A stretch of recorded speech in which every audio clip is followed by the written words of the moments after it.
Alright, so my name is Jason Mendoza. I'm from My Rental Superstore. I teach classes here. I've taught them for years and whatnot, and I started as an agent of My Home Group back in 2011.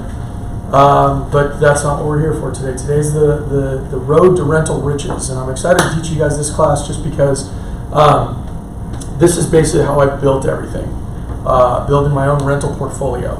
And so it's exciting because a lot of times us as real estate agents, we have so many different things that we do to make commissions and everything like that. And then as we start to develop our career and everything like that, one of the things that we don't do, or I see a lot of agents don't do, is reinvest in themselves. And in that manner being like, you got your retirement, you've got things you want to do, you want to be able to have multiple avenues of being able to make money. Other than just sell homes. And so rentals is a great way to do it. And there's a myriad of ways to do it. And a lot of times people come up to me and they're like, how do I get started? And I'm like, where do I start? Because all of you have different situations and different ways that you can do it. I'll go through different ways and, just jump in. Whatever you need to jump in, because you guys have me right now. I'm opening up the playbook, but this is about being able to give you an opportunity to go, hey, what do I do in this situation? What do I do in that situation? Everybody in TV land who's watching this at some point can see this video, but they don't get that opportunity like you to jump in. So feel free, jump in whenever you feel like it, or if you have a question. Okay. All right. So let's start moving through. All right. First thing that you always want to do in anything, figure out what you are trying to do. Now, with that being said, you're not going to do that on day one. You're not going to know what the end goal is going to be. Okay, so always be prepared to pivot. But you do start with some basics. Okay, what does your ideal portfolio look like, and how many properties do you wish to own? How many doors do you want? What do you want to? What are you going for? Okay, now again, that will change over time. For me, initially, it started as I want to own a 400 unit complex in Scottsdale or Tempe. It's a great goal to have. It is way up there and whatnot. Getting there is very difficult. And if I was to give one of you one of those properties right now, would you be able to do it day one? Would you be able to handle it? Probably not. Okay? So it's great to have that. It's great to think about that. It's great to roadmap it and everything like that. But that may not be where it will turn out, and it doesn't matter if that's what the end goal looks like or what the end result is. Right now, you're just, hey, let me start with what's my idea. Where am I going to go with that? Okay, so establish that, figure that out. How many doors do I want to own? So now, when I talk about doors and properties, two different things. Okay, and it's exactly what it says. You have a property. Come on in, man. Rental. Yeah. You have properties. And each property can have multiple doors. So a single family home is one door, a duplex is two doors, and so on and so forth. Okay? So how many doors do you want to own? And it's important, and we'll talk a little bit about how those things work a little bit later on. What location do you want? Okay? Your location is going to change. At first, you will start off and you'll go, I'm going to focus in this area. Okay? Start with an area and target that.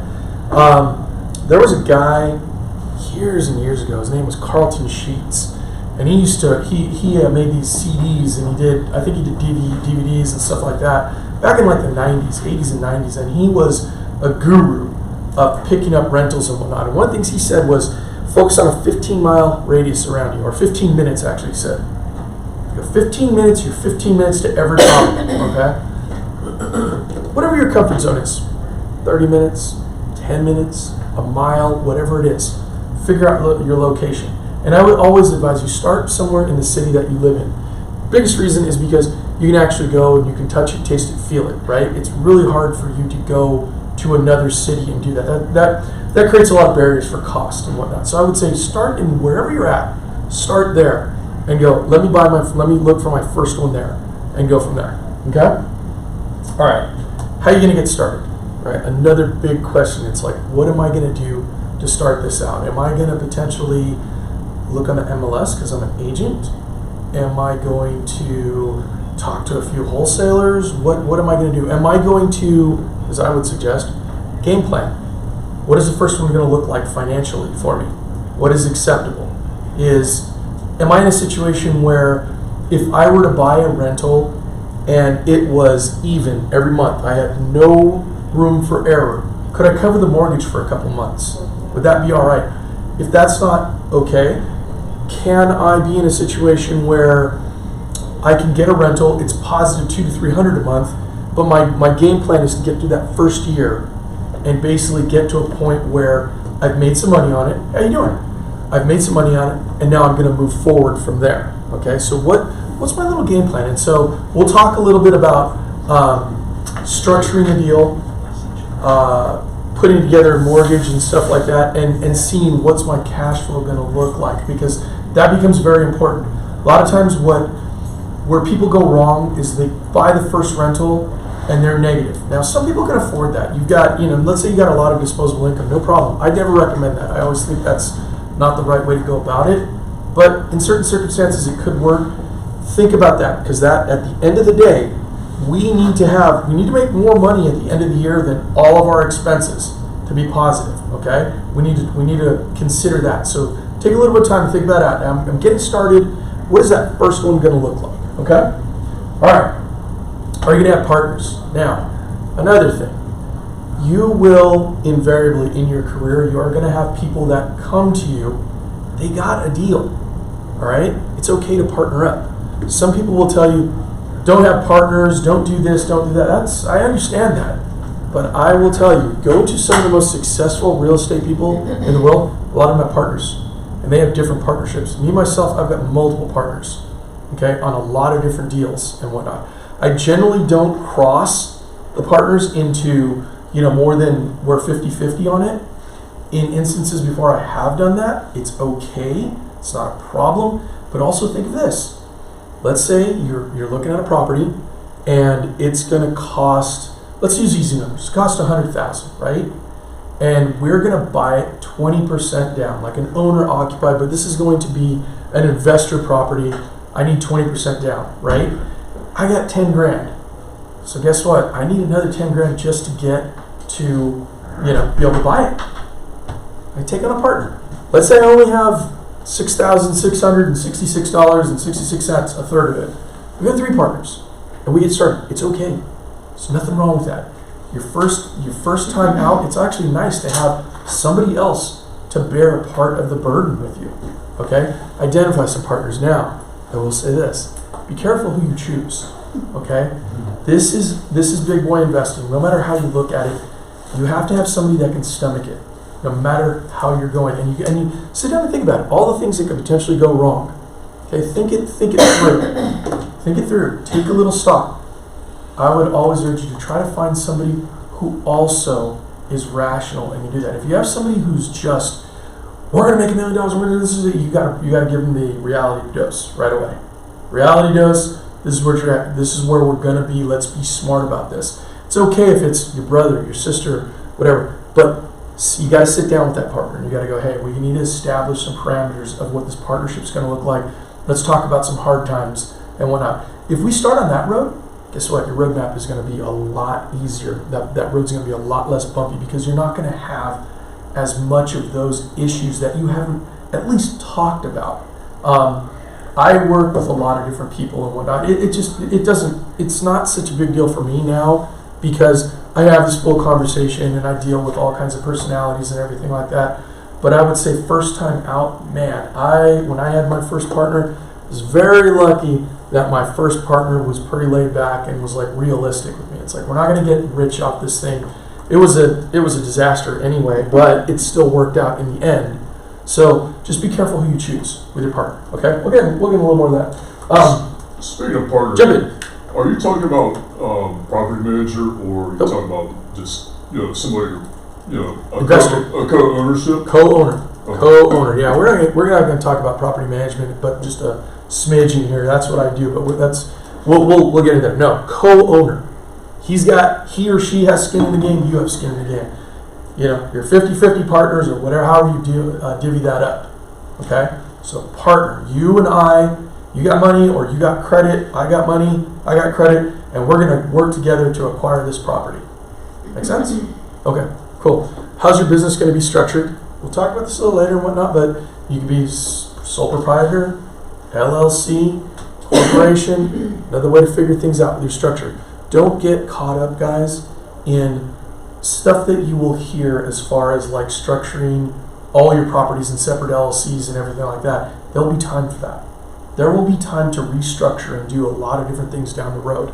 Initially, you want to acquire, okay? Because you will invariably find, like I have one partner who's just hell bent on, I need to do this and I blah blah blah blah, and he's always doing all this stuff. And he's like, I want to put it in this LLC and I want to shield it in this, that, and the other, blah blah blah. And I'm like, dude, you have nothing. Like, what are you worried about? You're young and you have nothing. Like I lost everything at 33. I came back just fine. I'm like, you have time for that stuff. But there are people that will talk to you about all these things and putting structures in. I'm like, these are the guys that talk to, for lack of a better person to use here, the Trumps of the world that have hundreds of properties. Yes, they need all this infrastructure. You got one little house in South Phoenix and it's worth $150,000. You work over here and you have $1,000 in your bank account. There's nothing wrong with that, but you don't need the massive layers of protection that they're selling you. You don't need that yet. There will be time for that. So don't get over bogged down by those things. Simply, are you going to do an LLC, sole proprietor, C corp? Very simple. You can work about all these other layers later on. Okay, but do a little bit on how that structure is going to be down the road. How are you going to raise capital if you need to raise capital? If you need to, let's say, look, a lot of times in the past, I've gone through and bought properties with no money down because I didn't have any money that I wanted to put in. You can actually do that. You can go raise capital from other people. How are you going to do that? Family members a lot of times, things like, there's different ways to do it. But if you're going to raise capital, spend a little time going, okay, I don't have enough. How am I going to find the rest of the money to purchase this first one? And a lot of times that's a partner. It doesn't have to be. A lot of times it can be, I'm borrowing the money from somewhere, so I'm getting a gift from mom and dad or a friend or something like that. Pay them back a small portion, but think about these things. So that's the biggest thing is when you're first starting, spend some time thinking it through. How am I going to do this? How am I going to do this? And if it doesn't work out perfectly that way, don't worry about it. It's okay, because you just got to get started. Okay? Let's see. What types of loans will you have? There are a lot of different loans and whatnot. If you guys stay afterwards, Jamie Basham will be doing a class. She will talk to you a little bit more about loans, but different loan structures that you'll have. We'll go into that a little bit more. And then, will your strategy be cash flow, payoff, reinvestment, or equity? Okay? And equity is, I'm going to be doing this because I think that the market's going to grow and stuff like that. I don't recommend playing that strategy, but you can. Okay? I'm a cash flow guy. Like, I buy something, I want to make money off it month after month. Okay? Also, don't forget this. Really, really remember this. Well, no matter what you buy, expect nothing for 6 months. Expect nothing. If you go in with that mentality and that attitude, you're going to put yourself in a much better place. Okay? Because that will help control the emotion and everything else of it. It's going to happen, guys. Like, I got a 8-unit complex down in Tempe. Tucson. 8 units down in Tucson, and it's been 18 months and I haven't made any money on it. Okay? And I'm okay with that. Because the strategy's long for me and whatnot. And I knew when I bought it, there was a ton that was wrong with it. So it's fine. That's fine for me. Did I buy that day one? Hell no. Hell no. I would have been sunk day one. This is years and years later. So it's okay with stuff like that. But start with your first property and go, I'm going in there. My partner, Steve, we are not going to make money for 6 months. If we do, cherry on top. Okay? 6 months, that's the first thing to start. And if you are making money, put money aside. Okay? If you're breaking even, you're still in pretty good shape. Okay? Because that's how it goes. Very much like when you first start in real estate, one of your first couple of deals is going to be all kinds of sideways. It just happens, your buyer has a problem with their loan. There's a problem with the gift money falling through. There's an issue with the Binzer, all that stuff. Something will happen like that. Your water heater goes out, AC goes out, things like that. There are ways to protect against stuff like that, but sometimes things are like that. If you go in with that mentality, 6 months, then eventually you will get there. Okay? So we'll talk about a bunch of these other strategies and things like this as we go on. All right. So let's start with your key resources. Okay? All right, because you always want to have people in place that you can go to. All right? Advisors, other investors that are in the business. Call me, and I'll be more than happy to break down a deal for you and tell you what I think. A lot of other agents around here at my own group. Reach out. There are tons of other people here who have are investors, have rental properties, have structured deals before and everything like that. Find mentors and whatnot, not just for real estate, but for investing. And they are here. They're all around you. So please, find some advisors. Get some around you that have done this stuff before. Have multiples, okay? It is always good to have multiple voices in your head telling you, hey, this is how I would do it. This is how I would do it. You want different opinions, okay? So get some advisors together. Have a loan officer ready to go, right? If, like I said, Jamie's coming here, she's going to be teaching the class after. Learn from her. If you know many other loan officers, have one ready to go at any given time. Believe me, they want your business, so not a problem. But you have a lot of loan officers that have a lot of experience. They have experience with investors. They have investors that have done stuff before. So ask them. And if you are struggling with finding somebody to go in with a deal with you, ask the loan officer. You got any investors who might want to partner up? I got a deal over here. I'm sure they do. Okay? Ask questions. This is a very much business of ask the questions. Do not assume you know everything. Ask the questions and the doors will start to open. Okay? Use your contacts around here. Property sources. MLS is number one, right? You could door knock. You could go to, again, that loan officer. You got hard money lenders, wholesalers. You got people that like go to the banks and meet a couple of bankers. Meet a couple of bankers, a couple of branch managers and stuff like that. You network for that. Really, really network to find sources of property. All right, you never know when it's going to be out there, but you go through these different things in order to try to find those sources, so that way we can, have other options or other ways to find stuff. Okay, your partners. Again, we talk to our partners and whatnot. We interview partners. Make sure you're on the same page. Make sure you have similar goals, even if it's for just one property. Okay, use those partners and whatnot. All right, construction. I always recommend that you know at least one contractor. Okay, go out and meet them. Go find someone who is a general contractor and whatnot, because you never know when it's going to come up. A lot of times, you will buy property with additional land on it. Okay, that land is neither here nor there. I have a 3-acre parcel in Taos, New Mexico. I got one house in a corner. And what I did was I put a T right in the middle of the property, separated it. So I have 3 open lots there, right? I may or may not ever build on that thing. I think I'm going to, like that's my game plan, but I may or may not ever build on that. It's nice to have a contractor who can go over there and go, okay, this is what it'll cost to build on each one. Have some layouts and plans and everything like that, because that's something that you can sell. You're adding value, all right? You always want to add value to any project that you can have, but a construction person is good to have. Any general contractor, just somebody who's potentially there that you can go to. Pick up the phone. Hey, I got this deal over here. I want to add on 2 rooms. And one of the things right away is like, well, how much egress do you have? Is there enough room there? Can it possibly be done? Is it zoned properly? Have a contractor that you can talk to and go, hey, can I get some sort of idea here? Because this is going to help me decide whether I'm going to buy it or not. All right? So some construction people who can also help you. Let me say one other thing about construction. Also with construction costs, they can kind of help you understand what will it cost. Materials, all right? Find different partners, resources for materials. Home Depot and Lowe's are not the only 2 places to buy stuff, okay? There are a ton of other places to get stuff much cheaper than them. I'll tell you, Windows Depot right now, if you don't know them, look them up, man. You get cheaper windows and doors from those guys. So you always want to, it becomes very, very important. Like right now, if any of you are flippers in the room, God bless you, it's really hard. That's where you've got to really, really look at your costs and your margin. really important right now. So just start getting that, get that in that mentality. Yes, sometimes it's fine to buy stuff from Lowe's and Home Depot because there are a lot of different ways. By the way, any of you know that you can basically have your bid and everything to go into Lowe's or go into Home Depot, go to the Pro Desk and have them bid it out, or they'll basically cut some of the prices for you. You can actually do that. All right. So these are things that you start to learn. They're tricks of the trade.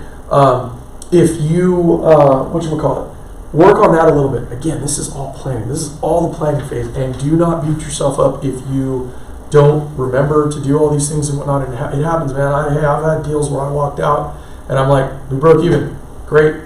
Sucks, but it happens. You learn from all this stuff. There will be a lot of losses along the way. Don't worry about losses. Losses are okay. It's okay from losses as long as you learn from them. Okay? You don't really learn a whole lot from winning. You learn a ton from losing. So take your losses. It's okay. You'll have them. Mitigate them.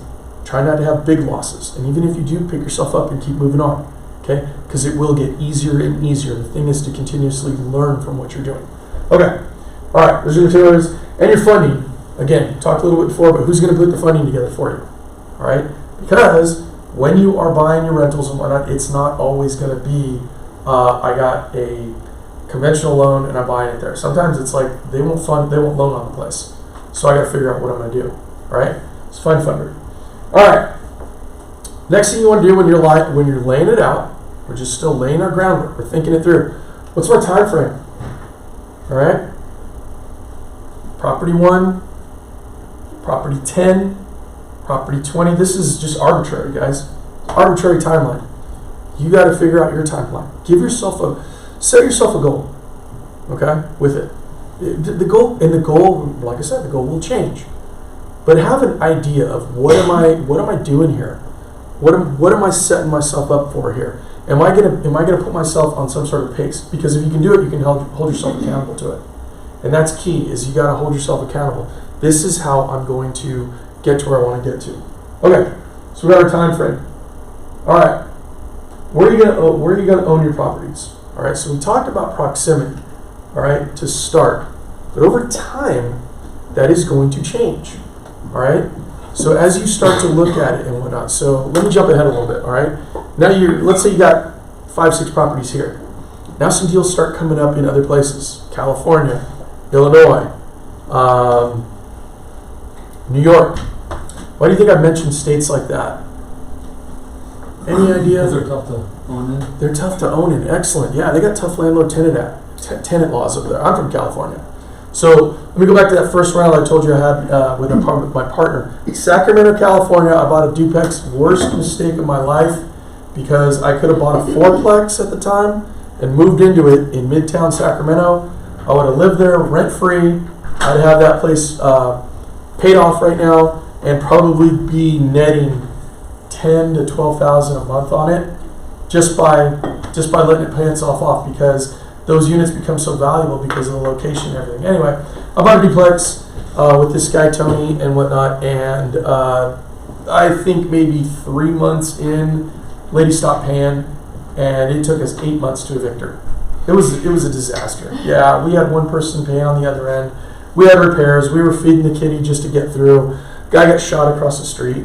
It was a mess. Luckily, we held it for like 3 years, and the property boom took off in California. So this was like 02 we buy it. I think we sell it in like 05, 06, but like for 200,000 more. So we made a killing on it, but we were lucky. We were just lucky because of market forces. We actually bought the wrong place. We didn't understand the inspection. We didn't understand it. We were just kids, and we just did it and went with it, and it happened. Okay, but it was one of the problems. Was we bought in the wrong location. It was a neighborhood that hadn't gentrified. It was a drug neighborhood and everything else like that. And the landlord laws, that was what I was getting back to, were really crappy in California. So you can get in there and you can still buy in those states. It can still make sense, but you have to take into consideration. You got 50 states in the union. Some have much more favorable landlord laws than California, Illinois. Arizona is like one of the best. So that's one of the great things that we have here is we can just get people out. Like 30 days. You didn't pay your rent, get out. Judges don't care. Which is right. It's like, you didn't pay your rent to me, get out. That's my property, get out. Pay your rent. It's very simple. So that's the thing that we have going here. All right, so those are some of the geographical advantages that you'll have from that standpoint. Other geographical advantages, one of the things that we have that's a disadvantage here is it's hot. The weather beats the hell out of properties. Roofs sometimes don't last as long. ACs, if they're not maintained, go out.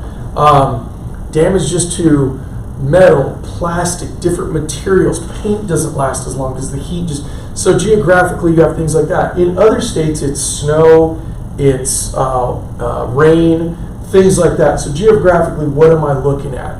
Okay? All right, so I touched on the landlord-tenant laws. Pools of renters. Another thing that will urge you, really think long and hard when somebody comes to you and goes, hey man, I got a fourplex, and where did I just see one? In Sierra Vista. Anybody know where Sierra Vista is in Arizona?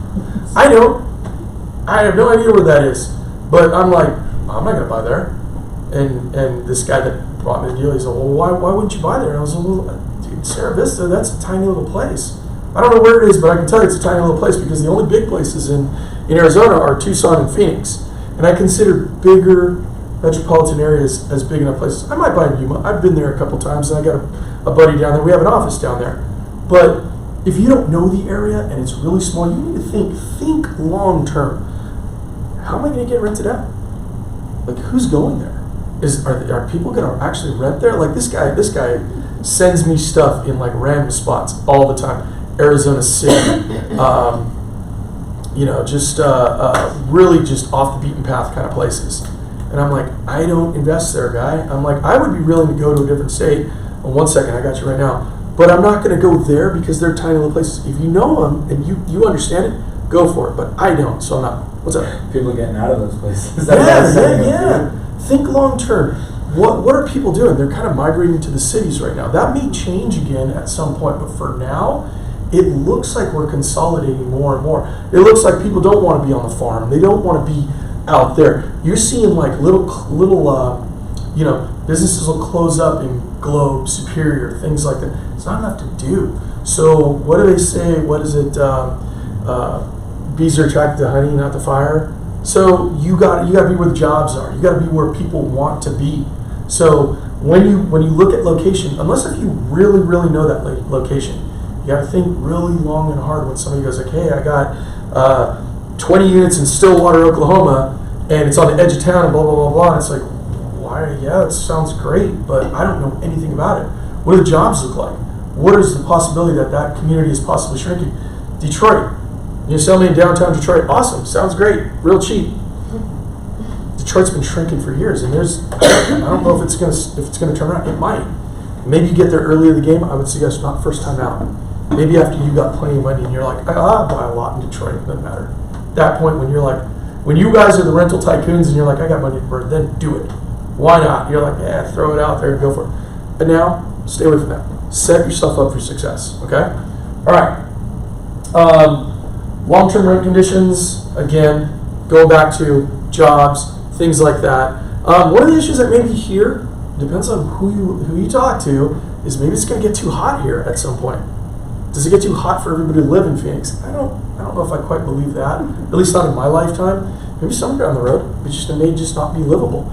If you see that environmentally there, then maybe you're out. Miami, is it going to be underwater someday?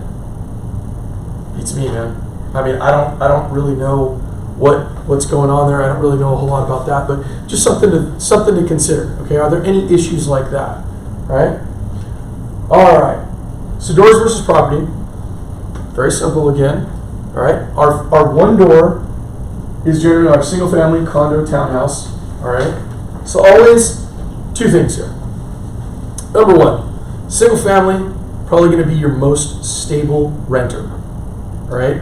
Your most stable people, single family, condo, townhouse, for the most part. All right? I don't know about you guys, but over time, I don't really want to share walls with anybody else. Like, it's okay, but it's not ideal.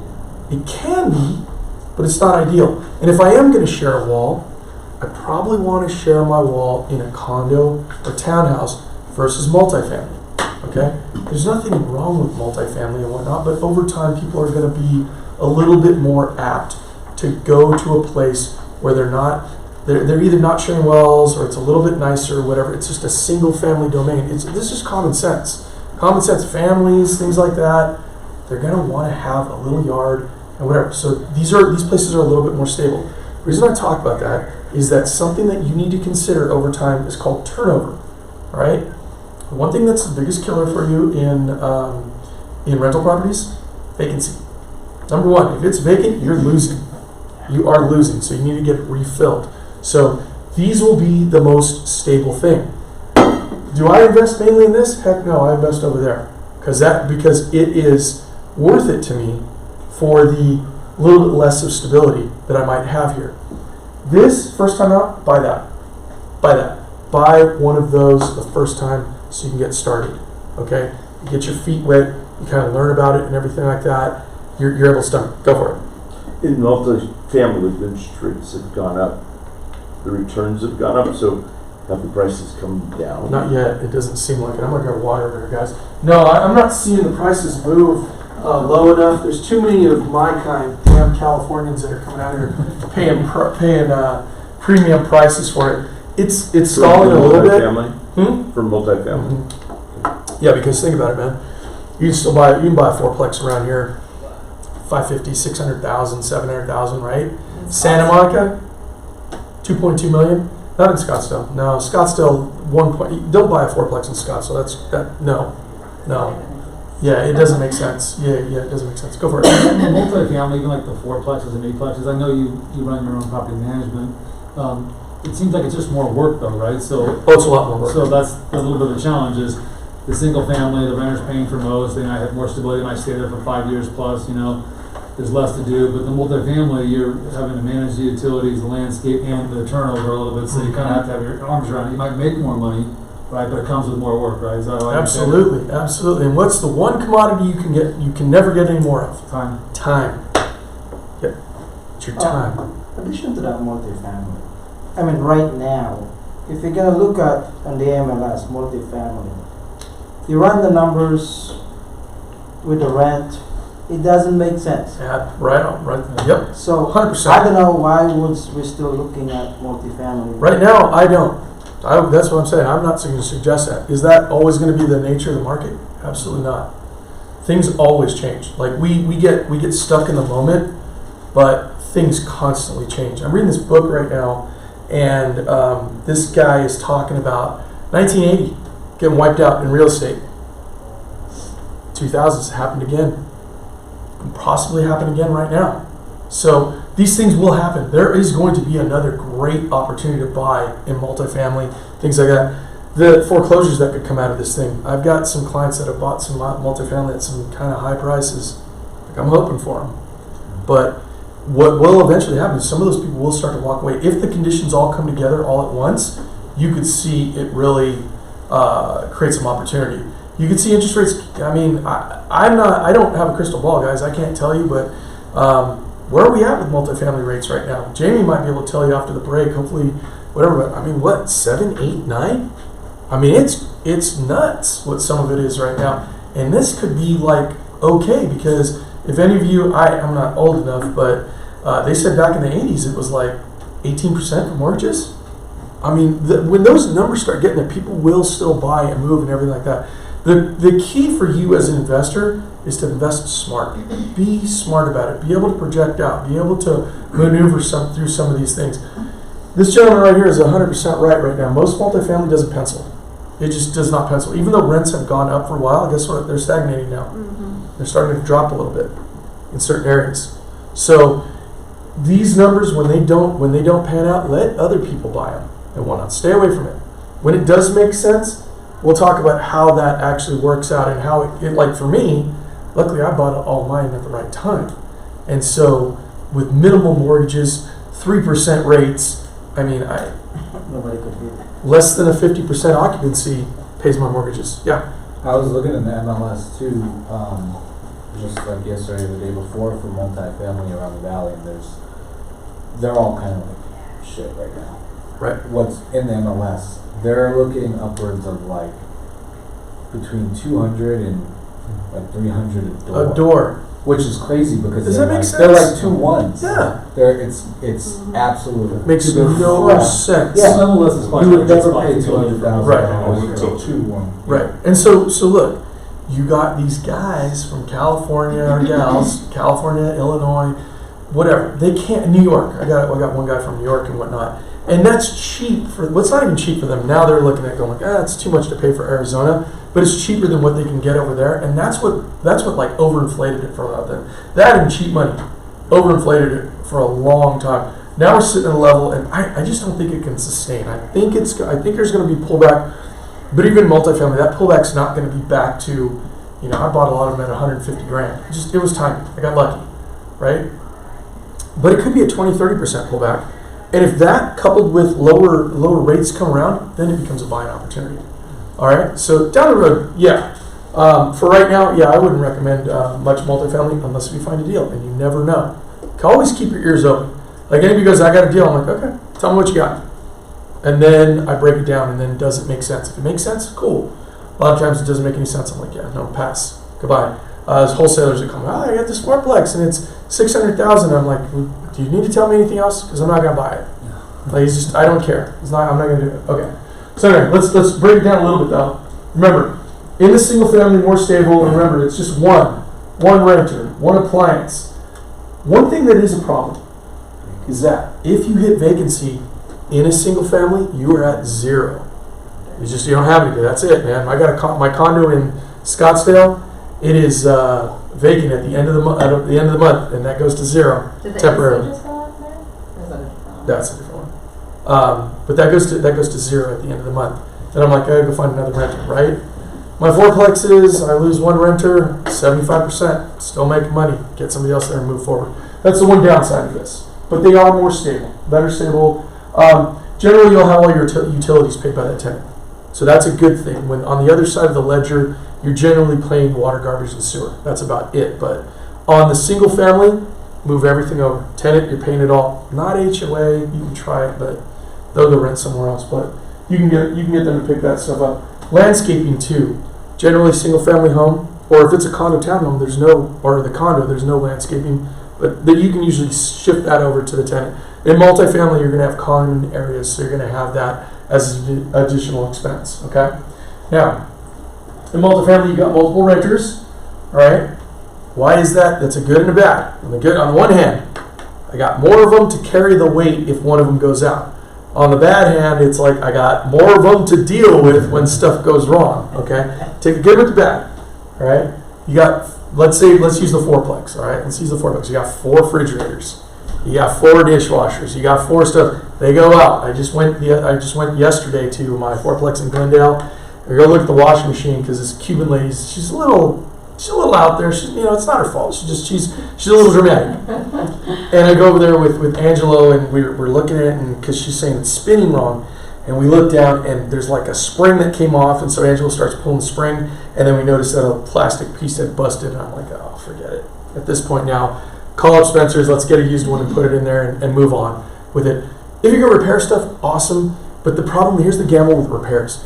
A lot of times my repair guy's like, okay, cool, I'll go. $75 to start. You know how it goes. That's his charge to go out there. So I have to start calculating through my mind, going like, all right, let's say it's 75. Let's say the part's another 150. Now his labor and everything, and my Spencer's guy's like, 270, $30 more to deliver. I'm like, deliver and get it done. And those are things that you will learn as you go through, because the markets will change and whatnot. But as you find your go-to guys, you'll find out, is it worth the gamble for me to repair? And in the beginning, it might be. If you got a good repair guy, he's down the street, and you will start to know, hey, this is symptomatic of, or this is the symptom. I know that this is probably what happened. Do it. Roll the dice. Gamble on it. But down the road, you start to be like this gentleman. So what's your name? Mark. Mark. I'm going to mark the credit. Time. Your time starts to become too valuable, and you're like, I'm not going to go down there. Hey, get somebody over there, replace it. Let's move on. Because going down there actually cost my time and whatnot, so that's even more to the cost. So these things will all, Gas is getting expensive. gas is expensive. So again, down the road. But that's where you have more things that can go wrong. That's the issue. right? You'll have higher turnover. If you do it correctly, that turnover isn't that bad. So that comes down to screening. That's where I'll give you my quick spiel at the very end, but you're screening. And this, guys, is where the rubber hits the road. The most important thing you can do, I've learned this in 20 years of being a landlord, is screen the hell out of people. You got to go through, we'll tell you at the end and whatnot, our criteria. Work on that criteria. Always get a background. Always get their rental history. Always call their employer. Make sure to verify all this stuff. That has made the difference for me over the years, is learning how to do all this stuff, sniffing out the BS, if you will, from people. And whenever anybody comes to you, no matter what it is, I got the money put down right now, I'm ready to move in. Go, nope. Thanks, but no thanks. Thanks, but no thanks. You want to apply? Here's my application. Fill it out, but I don't want your money. Get out of here. That's a red flag. Massive red flag. What are you running from? What poor landlord is getting screwed right now that I'm going to take on their problem? Hell no. So be careful with that one, okay? Your utilities and whatnot, generally, like I said, water, garbage, and sewer in multifamily. Now, when we go bigger, laundry facility, pool, additional landscaping, you might have vending machines, things like that, exterior light. You might have a bunch of different things that come in here.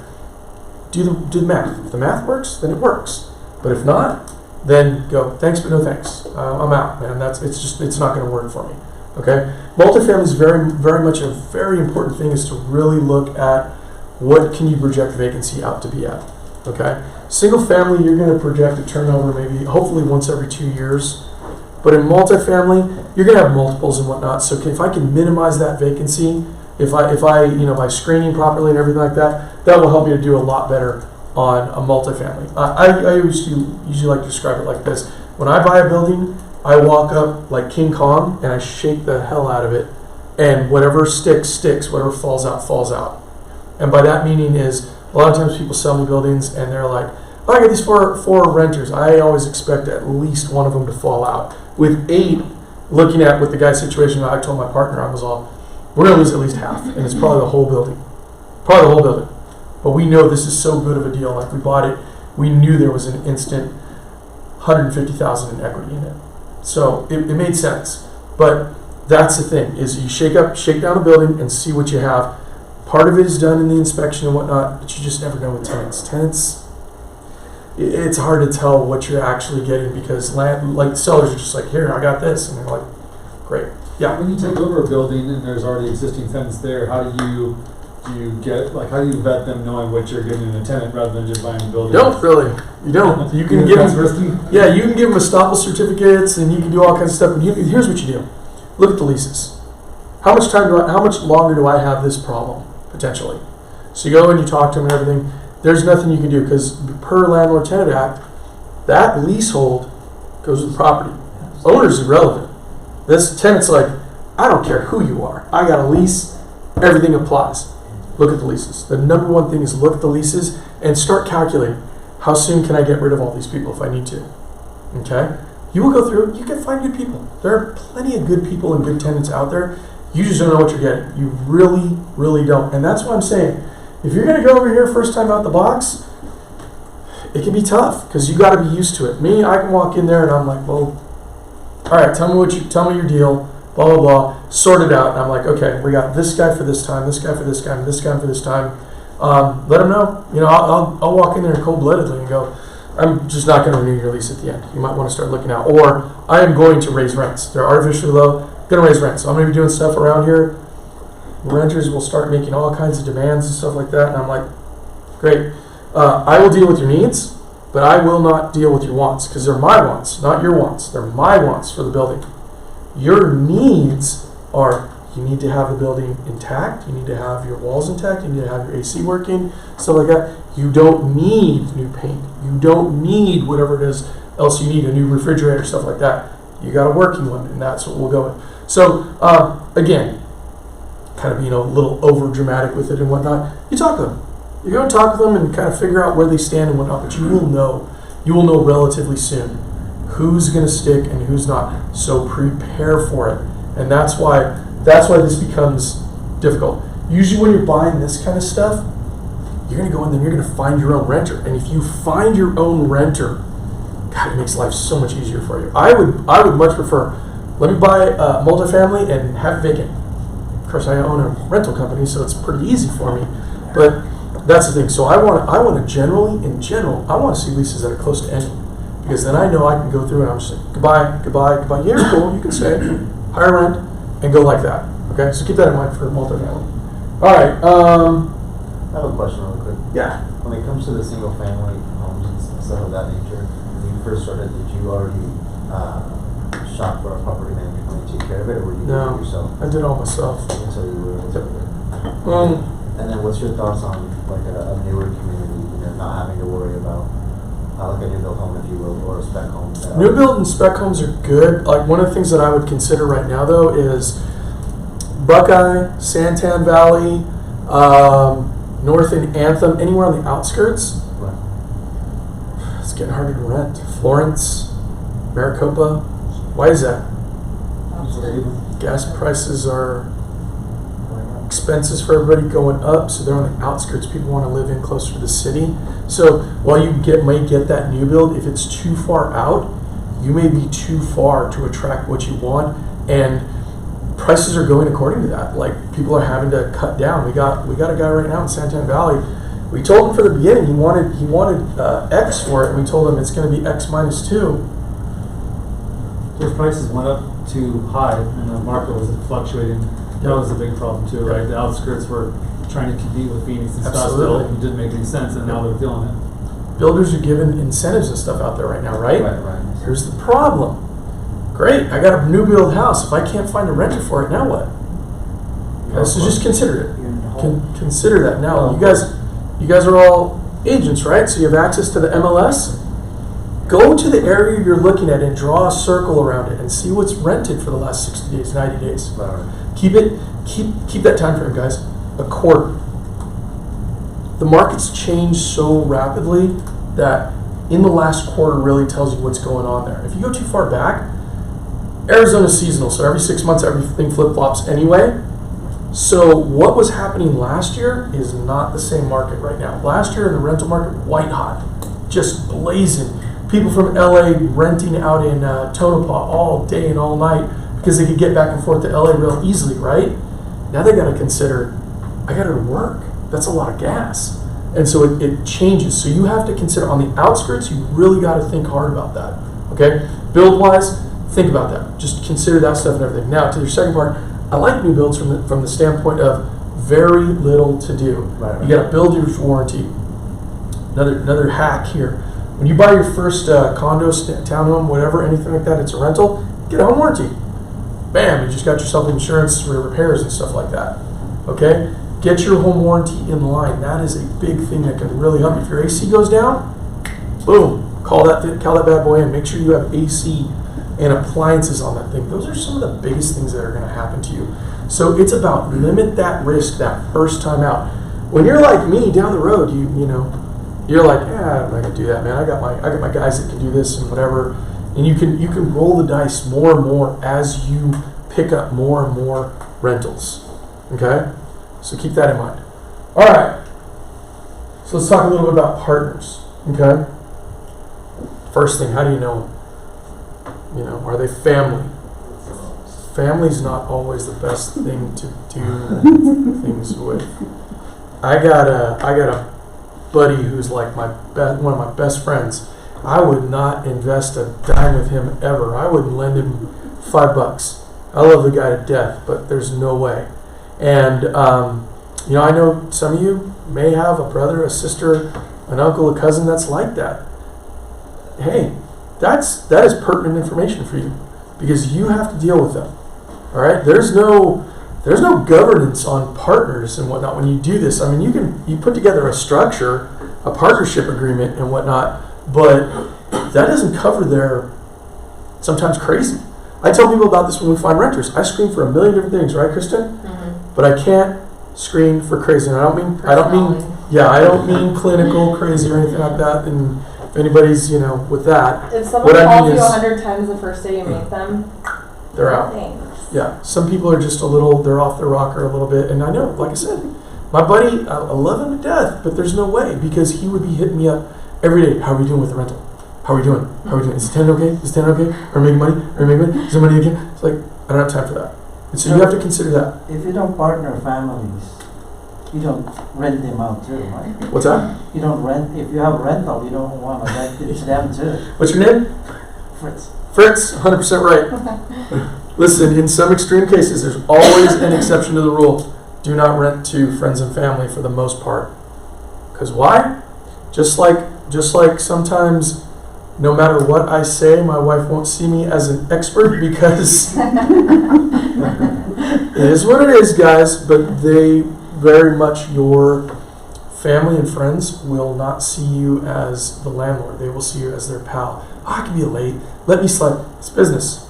And I cannot stress that enough. It is stone cold business. And I tell every owner when they sign up with us, I'm like, it's not that I'm and my team are ingenuine, discourteous, illegal with people. We always give people exactly legally what they are entitled to. But we will not sit around and listen to emotional stories about stuff so they can hold us captive like they will do to owners. We're like, we don't care. Pay your rent. Do what we need you to do because we work for somebody else. We will give you the courtesy that you deserve. We will treat you fairly. We will treat you honestly and whatnot. But we will not let you drag us into this stuff because we got a job to do. And I tell owners, I'm like, you have to take all emotion out. It is business. And don't forget that. This is business. This is not, you are not running a daycare, a halfway house, any of that. And unfortunately, a lot of times friends and family will do that. They will do that. So you have to think long and hard. And a lot of times I'll have people come and they'll hire me and they'll tell their friend, yeah, go over here. Jason will bet you. Oh yeah, okay, so we're gonna move in. And I'm like, absolutely not. Here's your application. It's this. Fill it out. We'll see. We'll expect to see your pay stubs and everything. Oh, no. You're renting from me now. You're not renting from him. And you'll call us and we'll deal with you because it's business. And so for that reason, you got to be really careful of that. So when you go back to partners, it's how do you know them? Can you get into business with your brother, your sister? Yeah, absolutely. Some of the best things happen, but hey, dad got a loan from me, my uncle, whatever, no problem. As long as you guys have that discussion. This is our personal life, this is business, we're going to work on things this way, okay? So how do you know them, what do you know about them, everything like that, important to consider, okay? How many people, all right? Again, it depends on how. What's up, Jamie? How are you? All right, I'm doing good. What's that? I came in on cue with partners. She's coming in queue with partners now. No, Jamie Basham, she's going to have the class after and whatnot. But no, when we go back to talking about partners, how many persons? Okay, are you gonna get in with multiple people? Are you going to do it with one person? Stuff like that. How many of you are going to be? Real important. Okay. Remember, it's a big pie. It's a big piece of pie, right? Start cutting that pie up. Cut it in two partners. Guess what? You only have half the pie. 3, now it's a third, and it gets less and less. I'll visualize that. Visualize and I love pumpkin pie. Visualize that pumpkin pie in Thanksgiving, and you're starting to lose more and more of that piece. Does it work for you? And it's okay to go, sorry, but we can't do that. I can only go 2, or I can only go 3 of us. 4th, the pie's too small for me. Okay? Think about it. There is no right or wrong. Just consider that. All right? Who's doing what? So another thing that's really important when you start doing this and whatnot. Now, you guys are agents. So, 2 things. One, you're going to be expected probably by the other partner to know a little bit more about it. All right? Because you are a professional. Just because you're an agent doesn't mean you've ever been a landlord before. Okay? So, you want to make sure that you guys have the discussion. Who's going to do what? All right? I have this one a partner, and it's always like, hey, I'm going to bring this in, and I'm going to bring this in. I need you to do this, this, and this. And I'm like, well, that's great, but I don't want to do that. You do that. All right? Or we start down the road, and it's like, okay, we invest and everything, and then you do the property management stuff. Great. This is what it costs. Oh, well, and I'm like, no, man. You're going to pay me and my guys for my time if you want us to do it that way. Or we'll work together. Okay, we'll work together on it. And then it's like, well, this is broken. Well, you're supposed to take care of that unit. What are you going to do? Oh, well, do you have any? So think about that. Who's going to do what as you do everything? You know, lay it out. Who's responsible for repairs, screening? Who's responsible for paying the mortgage on a monthly basis? Who's going to keep the books? Books are very important because as we go down the road, we got to make sure that everything's taken care of, okay? So, who's doing what? We'll talk organizational structure again, one more time to hit on that. Single partnership, LLC, corporation. So, since Jamie's in here, we'll get her involved in this. When you get a loan on a property, all right? So let's say me and Kristen, we're gonna get a loan, right? And Kristen's all, hey, we need to get the loan in the LLC's name. And I'm like, okay, sure. How old's our LLC? Well, we just started it today. This LLC is brand new. It's in its infancy. Jamie, can I get an LLC loan over here? We have no history, no taxes, nothing. No. The answer is no. So you start structuring, and again, let's go back to my same partner. We're going to take this, we're going to put it in the LLC and whatnot. And the original piece was, we're buying the property. Rates are at 9% right now. Okay, we're hoping that in a couple of years that they'll go down to 2%. Fake numbers, but whatever, right? This is our hope.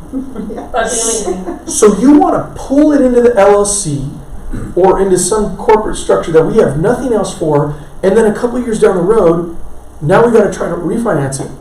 Now we're going to have to jump through all these hoops and do all this stuff, right? That doesn't always work. Sometimes you've got a game plan to go, you know what, look, you're going to keep the loan in your name for X amount of years until we refinance it to where we want to be. Oh, also, by the way, if you do that, and then you want to put it in that LLC, sometimes loans will have a due on sale clause if you move or change partner or change structure. So you have things like that you need to consider. Okay? So as your organizational structure is there are many different layers of consequences that happen as you start to try to move stuff around. All right? So what I'm saying is generally you have your partnership, somebody's going to have to take a loan in their name. Even the personal name, there will be time to move stuff around, but that organizational structure will be important down the road. And then are you going money or loans when you're dealing with your partner? Oops, there we go. If you're going to find something and you're going all cash, cool, all cash. Who's paying for it? All right. If we're getting loans, how are we going to structure it? All right. And getting back to conventional, if you can always do it that way, do it that way. Every now and again, we got to start out with hard money. Okay. And hard money gets a little expensive, and it gets a little dangerous if you don't know what you're doing. Okay, because in instances, they'll do some great stuff for you. They'll go, hey, give me 10% down on it. I will lend that. Conventional would be like, no way. They'll close quickly and do stuff like that. But you got to have a game plan going out. So how am I going to structure loans? Who's going to take it in their name? Like, okay, so let's say for instance, single family home. Me and Kristen are going to buy this home, and we're going to go in on it, partners. We're going to get a conventional, and I'm like, Kristen, I don't have enough. I don't have enough on paper that I can qualify for that loan right now. She says, okay, great, I'll do it, but with doing that, and I'll take that liability on. You manage. And I'm like, cool. We'll both put in the same amount of money. We'll figure out a structure and everything, but I'll manage it, and that'll be my part. And so we've kind of divvied it out and go, okay, we can stay 50-50. Every single part of the deal has something of value. Okay? So don't forget that. When you bring money down, that has value. The collateral, the loan, that has value. All the structure in management, that has value. The accounting for it, that also has value. There are all these different parts of who's doing what. And each one of them has some sort of value that comes into this process. Okay. We good so far? All right, cool. Hey guys, this is the first time I taught this class, so I don't know how much I don't know how much I'm going over or whatever, but I'm hoping you're getting good content. All right, here we go. So construction. All right. So construction again, another piece that we want to have in place, and we want to know, hey, this is something that we can potentially utilize with this property that we have. Biggest example is this. Again, I'll go back to my New Mexico property. I got this house in a corner of the land, right? I end up splitting the land in quarters, so now there's 4 of them, so now it's not one lot.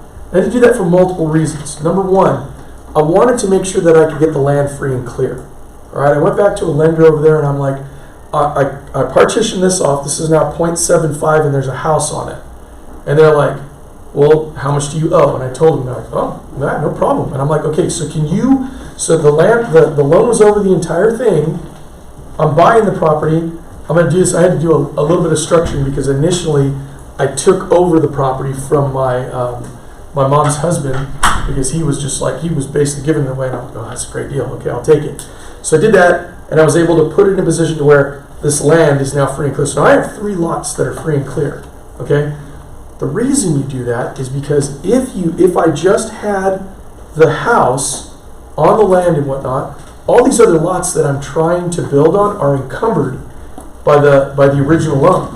Now, by not having that, they're no longer encumbered. So if you have land, all right, if you have some land you want to build on it, first thing the lender's going to do is they're going to go like, okay, well, I mean, is there an existing loan on it? If the answer is yes, it's how much, and now you've opened up another can of worms. If the answer is no, I own it free and clear, great, you got some collateral. Now you're jumping through one little piece. Okay, so that's a piece. Do I have collateral on it? You do. I'm sorry. Do you have it free and clear? Or do I not? It's okay if you don't. It's just something to consider. Next thing, permits. What kind of permits am I going to need? Okay, so let me jump back to I bought a house here in Phoenix. I can't split it, but there's enough land for me to add on 4 rooms. I want to open those rooms, or I want to add a second unit on the back. First things first. Can I get a permit for it? They're going to tell you to go down to number 3. Is it zoned properly? Do I have the right zoning for it? If I got the right zoning, then I get the permit. Great, we're good. But you have to consider: can I even get this thing permitted? Can't get it permitted. I'm done. All right. What kind of infrastructure do I need for construction? Okay, construction is very difficult, guys. It's a pain in the butt. It's totally doable, and it will make sense at some point. But you have to consider this. If I have to put in infrastructure, does the land need to be graded and flattened out? Do I not need to put in rough sewer, rough electric, bring in water? Do I got to dig a well? Do I got to bury a septic just before I can get started? Okay? All these infrastructure issues in construction are all things that have to be considered when you are looking at it. Now, I will tell you this. Look, one of the great things to do is you buy a piece of property and you go, there's this empty land in the back, and I could possibly build on it. Okay? That little piece on the back, don't ever build on it. You just possibly need to build on it, right? Because years later, when you go to sell that, that's just a little pie in the sky that never even happened. But it becomes valuable to a future investor. Eventually, somebody will, but more often than not, I have seen this happen so many times with my investor buddies. We're going to do this, and it never happens. It never happens. I bought that property in New Mexico 4 years ago, then COVID hit. So I'm still sitting there. Like, I think it's going to happen, but it may never happen. It doesn't matter because I put everything here, and that house funds the whole rest of it easily. Piece of cake, right? Hope on the back of that property, that extra land, always was something. There's a very good chance that will never, ever happen, but it's something that becomes very valuable to somebody somewhere down the road. Okay? All right. Other thing with construction, you always use your cost. You know what's going to build, add 10-20% on top of it. And then additionally, how much time is it going to take you to complete? So, I once heard a guy say, what is it? Open raw land is a dependent that eats 3 times.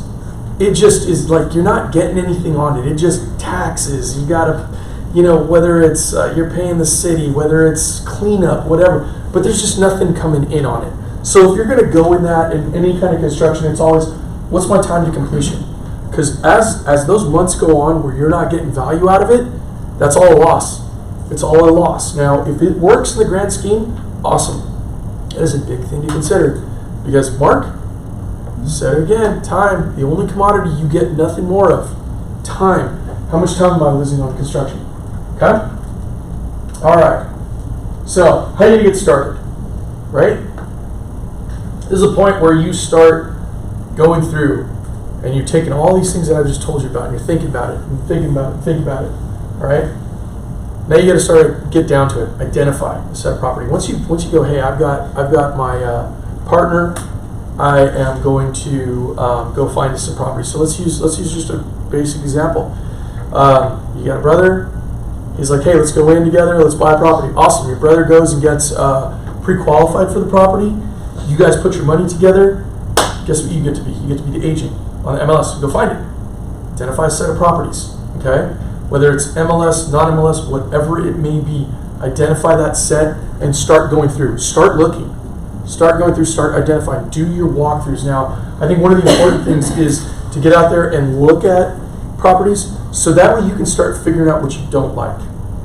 All right? We all know what we want, but we all don't exactly know what we don't like. So, I know a lot of you guys have looked through the MLS and a place looks awesome, beautiful, right? And you show up and you're like, why is the bathroom like this small? It looks like it's massive from that picture. What's going on here? Or you walk in and you're like, the living room is like a quarter of the size. That son of a you-know-what shot the thing and made it look huge, and it's not. And you're like, oh, forget it, and you leave. A good thing with your partner, go through and start looking. Identify the set. You got your area and everything like that. Get it. Start processing through. Sets your physical inspection. Contact seller, agents. Okay, so once you've got that, then it becomes price negotiation. Negotiation on prices and whatnot, pretty straightforward, right? But remember, especially in a time like this, there may be a lot of properties that are sitting and whatnot. So you have a lot of room to negotiate. Now, let's talk about that first and foremost from your standpoint, because you have a partner on a property, all right? And you guys have worked things out and whatever. Well, there's a couple things that your partner can't take part of. Now, it's up to you to decide, but I would always venture to say to do it that way. Your commission is your commission. That belongs to you. Okay? So that becomes part of your potential in and whatnot. As you negotiate away maybe some of that down payment. I'm sorry, not the down payment, the closing costs and whatnot. Depends on what percentage that your loan officer will be able to utilize and whatever, but you can do that.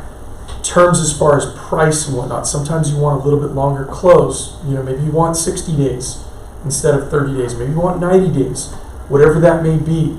As you start to negotiate and whatnot, especially when you find people that are a little bit distressed, have a little bit of issue and whatnot, that's your opportunity. Hey, it's business, guys. It's business, and you have to utilize the situation to your advantage every time. Ask for it. Don't ever be afraid to ask for it. I mean, the worst they can say is no. I'm out. Cool, no problem. Come back the next day. You sure you're still out on that? Because you don't have any other buyers. So always negotiate. And again, that changes with the market.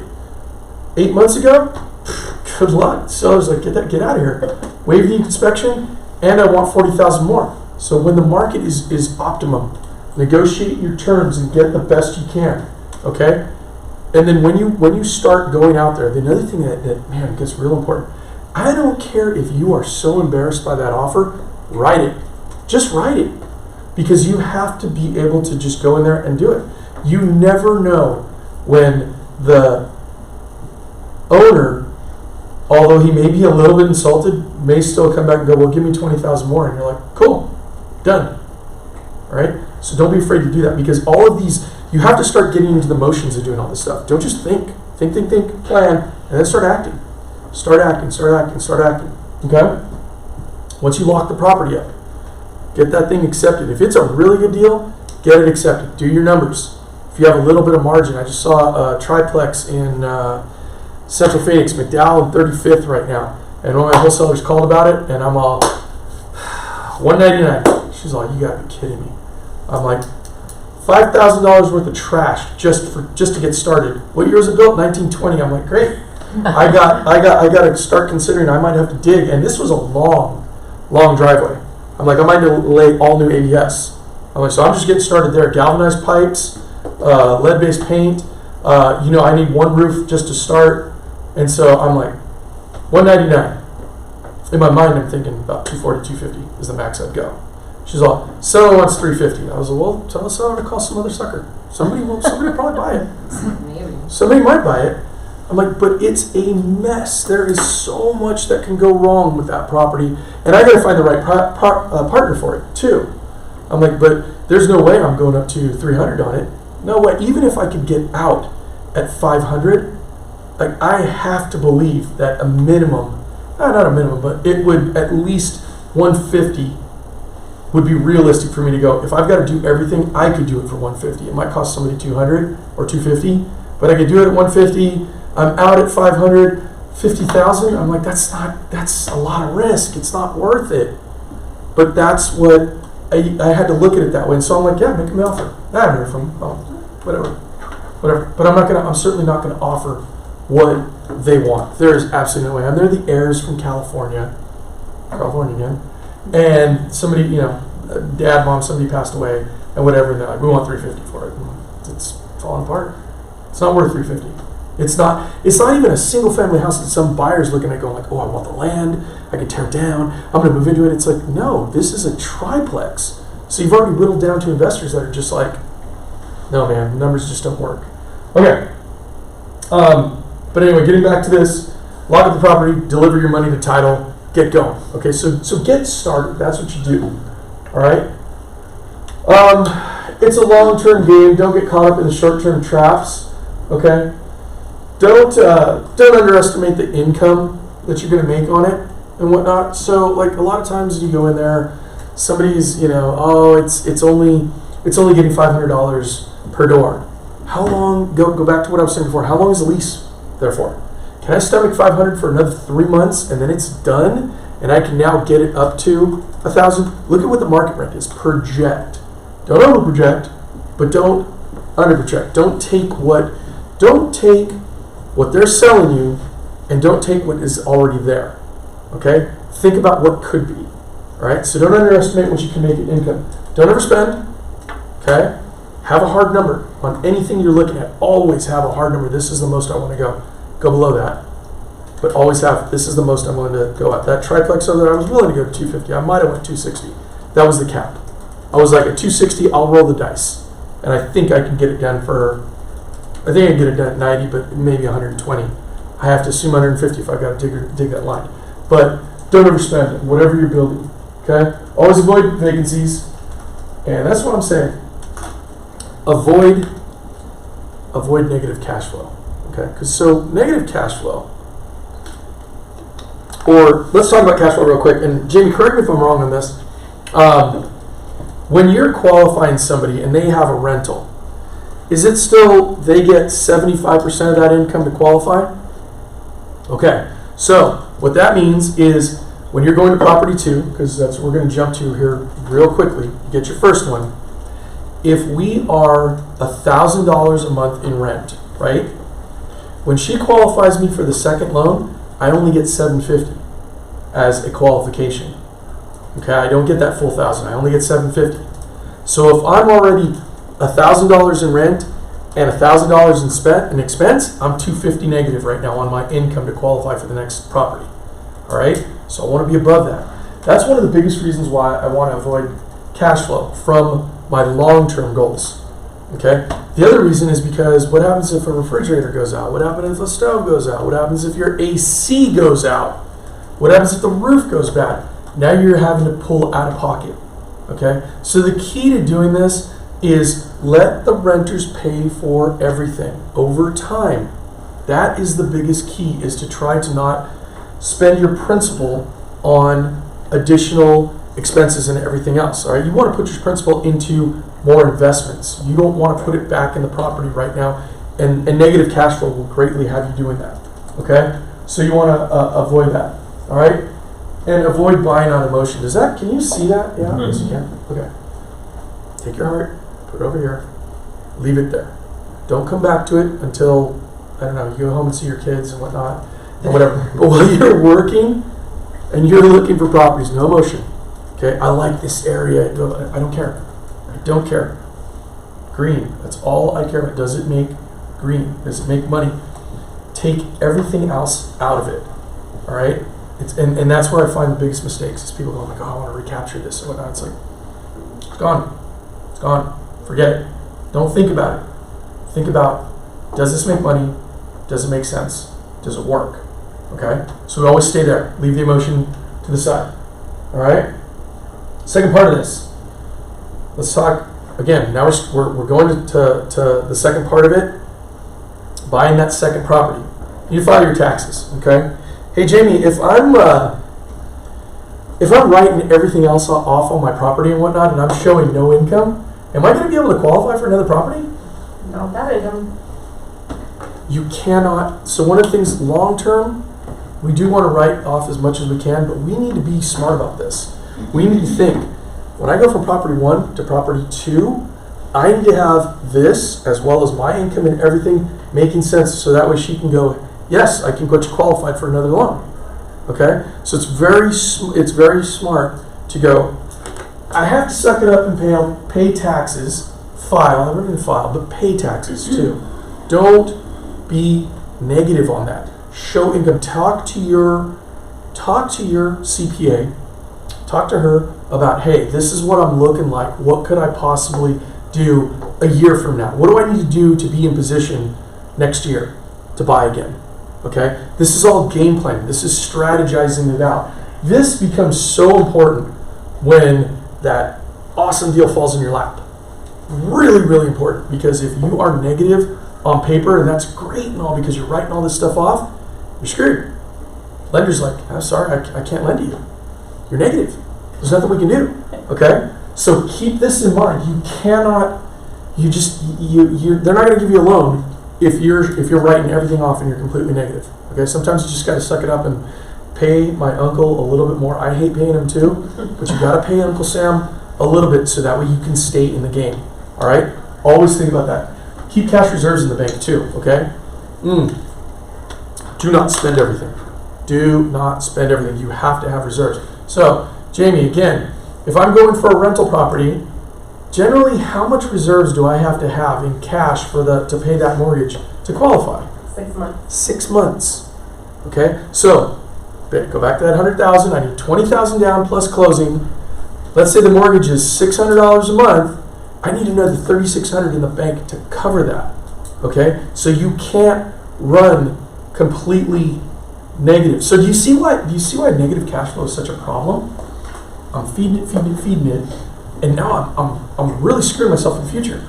Kind of a silly question, but as you're kind of climbing the ladder with the properties, are you always trying to have a renter in there to help kind of qualify for the loan so that you can use that as additional income at 75%? Absolutely, because if they're vacant, can I get any qualification on that? No.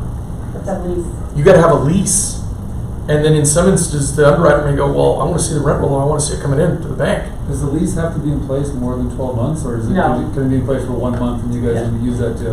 It can be like a new lease, but it's also going to go off the rental schedule on the Yep. appraisal. So it might be a hot area at the moment, but if Yep. the appraisal rent schedule doesn't validate that, they're going to go with the lower of the two. Yep. And make sure that the tenant is paying that lease. Absolutely. Paying the rent. So again, the underwriter is going to go, let me see your taxes. Because if they were paying it, then you filed it. So that's where we get back to. File your taxes. Don't cheat on it. Be careful. All right? There's a balance. So do you understand where I'm getting at, guys? There's so much to think about. And like I was telling my buddy in California, I could teach this class for 4 hours and just keep going because there's so much content and whatnot. And I'm more than willing to, talk to any of you at any time and give you additional information. But this is just the planning stages of trying to build it. Because, again, as real estate agents, I say this all the time, but as real estate agents, theoretically, you guys are property experts, right? So you kind of have an idea of how the market works and everything like that. Real estate's one of the biggest investments you can make. One of the best ones you can make if you do it at the right time. If this is the business you're in, why wouldn't you be in this business for yourself? Why would you not buy a bunch of rentals for yourself and do that rather than invest money in the stock market? And I'm not advising anybody to do one or the other. I'm just telling you, that's why I buy rentals. Because I don't have a Series 7. I don't know about stocks and PE ratios and stuff like that. I've got a stock account, but it's gambling money for me. I might make it, I don't make it. It doesn't matter to me because it's minimal. My investment is all in real estate, and it's because that's what I do. That's what I know. And so that's why I tell so many agents, I'm like, you should at least have one rental, maybe a couple. And as you see that and it becomes more positive, you're like, yeah, no, I really do that. The other thing too is you can't go and visit your stock. So you can't write that off. If you do have a property in another state or somewhere, Yuma, let's say, you actually can't drive there and stay overnight, and that's a write-off because you're going to check your property. Do some business there. I'm not advising anybody to not do that, but do some business. Yes, it is okay to go to Chicago, check your property, meet with your property manager, go around. Here's my flight, here's my meals, here's my hotel. Go home. Write it off. So there's so many different things, and I'm not even going to go into depreciation and all these other things. There's a ton of stuff that go with it. But you are betting on yourself, okay? But don't write everything off, because then you won't be able to qualify for that loan, okay? So again, that talks about expenses and challenging costs and stuff like that. Look for opportunities always. That should go without being said, but always keep your eye open. Always listen to what people have to say until you know that guy or that girl they're just bringing you garbage deals. Now go, okay, yeah, forget it. But always keep an eye open. Yes, I'm always open. Yes, are you buying? Yes, always. What do you got? Tell me about it. And then they tell you, and you're like, yeah, no, that's not going to work. I'm going to be negative on that. Forget it. No, that thing's falling down. Hell no, I'm out. Or, real quick, I tell this in every class is, somebody tries to sell you something with all studios, all efficiency units, run. Do not buy that. Don't ever buy that. I don't care where it is, what it is. High turnover. High turnover. Now, is there exception to the rule? There probably is somewhere. But for the most part, efficiency units, high turnover. Think about it. You don't have to be a rocket scientist to understand that people don't want to always live in just a studio. They want to move on. They want to have a bedroom. They want to have 2 bedrooms. They want to have a house. They're going to move on. Those people are going to constantly move. 2-bedroom, 1 baths in multifamily actually work out really well. A lot of people stay there a long time. And I can tell you, with a lot of the units that I have here, 4plexes, I got renters 10 years now. They don't move. So they have that second bedroom. There's a separation for the kids. Sometimes that's all they can afford. But as a parent, I will tell you, man, I don't want my kids sleeping in my room with me. I don't. I just don't. I love her to death, but I don't want her to sleep in my room. I want her to have her own room, her own separation, stuff like that. Most parents are like, I need at least one little spot, one room that's mine that I can keep you monsters over here, And they're all kids are wonderful, all of them, every single one of them. Yes, ma'am. For single families, do you stay away from pools? As an investor, yes. For the most part, as an investor, I stay away from pools. Added liability.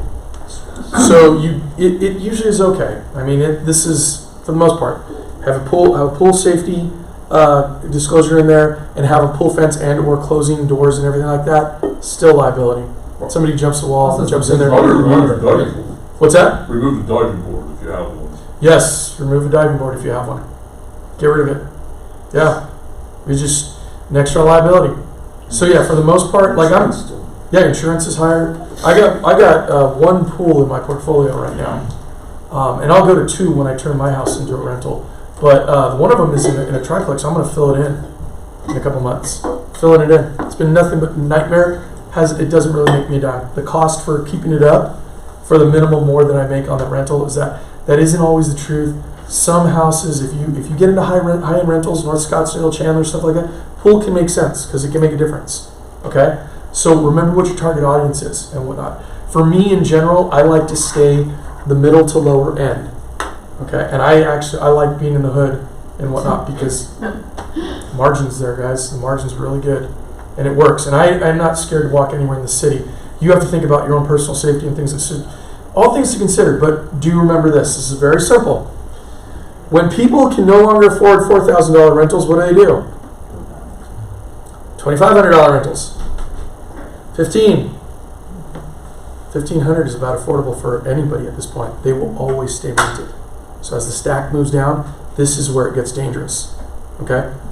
Again, that changes and whatnot. Just common sense. Think about that. And as you build your portfolio, I always say, think of this. And if you ever heard a stock guy talk to you, he'll talk about buying. There's different grades of bonds. There's AAA rated bonds, which are they're guaranteed to pay off. And there's junk bonds. Junk bonds pay a massive amount of return, but they could go belly up at any time. Right? High risk. No risk, no reward. So if you can find a balance, some sort of balance. It's okay to have a bunch of fourplexes and triplexes like I do and whatnot. There's high risk in it. I know how to balance it. I know how to manage it. But I also have a couple condos, a couple houses in there and stuff like that. Those are your blue chippers. Always going to be rented. My condo that's going unrented in Scottsdale at the end of the month, Indian School in Hayden. That is stumbling distance to the bars. No better way to put it. Stumbling distance to the bars. I will have young professionals that will rent that from now until forever. There's a volleyball. The volleyball courts are across the street. All the restaurants are right there. Spring training. Blah blah blah blah. It goes on and on. It is a great area, and it's perfect. And it's not. I don't kill it on that thing. Thing's $450 maybe a month positive. Okay, but that is what really works, is having some sort of blend in the portfolio. Okay, all right. Can I ask a question real quick? Yes, sir. If you have clients that are gonna be first time investors for like long term, would you manage, or would you recommend that they manage it themselves, or would you recommend that they get? Depends on their personality. management company first? Depends on the personality and the ability. So for the most part, you don't want. You really don't want people that are really high maintenance to manage their own properties. They just don't have the stomach for it. You tell them, have this guy do it over here for you. It costs 8% of the monthly gross. They will take care of everything for you. If it fits in their budget, go just do that, because that will keep you off of having to deal with it on a monthly basis. And if you have to, this is all a personality question. If they are pretty sensible, they're pretty easygoing, they've got some reserves and everything, they can get the general of it, you can manage one. One's not that hard to manage. You can do it. It's totally doable. It comes down to time and ability and things like that. You also have to have resources. So if you're going to manage your own property, you need to have handymen, you need to have plumbers, you have to have go-to people. You can find them. It's not that hard. You can totally do it. When they start to get too many of them, then you need to start telling them, is it going to be worth your time? Because if you're not a professional property manager, you will find it is so much more time effective to hire somebody and outsource it all out to, so you can go about making money and how you do it. Well, if you're going to travel abroad, just get a Oh, get a yeah. property manager. If you live out of state, property manager. If you don't live within, and I would say probably 30 minutes max, you probably want to have a property manager. It's a pain in the butt to go across town and whatnot. If that's not your job, then you don't want to do it. I'm down to about 3 minutes, guys, so I'm going to have to go through reinvestment real quick. When you start, as you're getting money from your renters and you have all this extra capital, you do need to start thinking about making improvements to the property, taking care of deferred maintenance down the road, roofs, countertops, sometimes swap out and stuff like that, things that you want to take care of. Different things when you start to reinvest. I much prefer to build up my reserves and then get ready to buy another one. Because remember, if you got a bucket and you got one faucet pouring water in there versus two faucets, it's going to fill up twice as fast. Well, if you got 3, 4, 5, quicker. Wash, rinse, repeat? Do that and start to add, and it becomes easier and easier and easier, but you need to build reserves. That is first and foremost, build your reserves, so that way if and when anything goes wrong, you have money ready to go. All right? Accumulation for funds for redeployment. That means building the money up so you can buy other ones. And then when we talked about that LLC and the guy that wants to structure that asset protection, when you start getting 3, 4, 5, then you start really getting into that. Going, I'm going to take this property, put it in an LLC, and this one, separate. That's another class for that. But that's when you go into the asset protection. Okay? Actually, they're pretty good. My company is called My Rental Superstore. We are the preferred partner here at my home group. We do property management, long term. Okay, so there's another guy that'll do Airbnb and stuff like that. Kristen will take some shorter terms and whatnot, and only here in the North Scottsdale area. But we're mainly long term, and we take care of all your clients and whatnot. My home group is not a property management company, so as agents you can't go managing properties. We'll do it for you. And then we'll also guarantee you, we won't poach your clients. We'll manage for them. We'll hand them right back to you. We're the important things. Just like you get Jamie to do a loan for you and everything, The most important thing, agent to agent. Let me take off my broker hat and everything. Agent to agent. Most important thing, have partners that you can rely on. I don't need you to do anything for me, but take care of the client and close that loan. That's it. And she's like, you got it. No problem. That is the most important thing because they come back to you over and over again. And if you send them to a crappy partner or whatnot that can't get the job done, that makes you look like, you know what. So that's the key. So yeah, we do that stuff. You know, I've been in this business for 20 years as a landlord, 7 years as a property manager, and again, I was my home group agent. So we love helping you guys. We love the referrals and everything like that, and we love to make you look good. That's the important. So the other thing too is I'm gonna hand out cards and everything like that. I'm a resource. So tenant issues. Your clients have all kinds of stuff that are going to go on. When you need help in that rental sphere, call me. I'll be more than happy to talk you through it, talk them through it, and help out because that's the key is being able to find those answers, put them in position to succeed. All right? That's it, guys. We're right there at 90 minutes, 91 minutes. Sorry, I went over. I'm going to hand out just a few of our flyers and a few cards. If you got any questions, please ask after. There's pizza out there. James going on after, so Has anyone please stick not around. signed in? Who's your short-term rental? His name is Ryan Brown I know, but I can't. for Airbnb, That's okay. and I can give you his number. Oh, I want to sign. Okay. No, it's good. You can Hey, you sign. got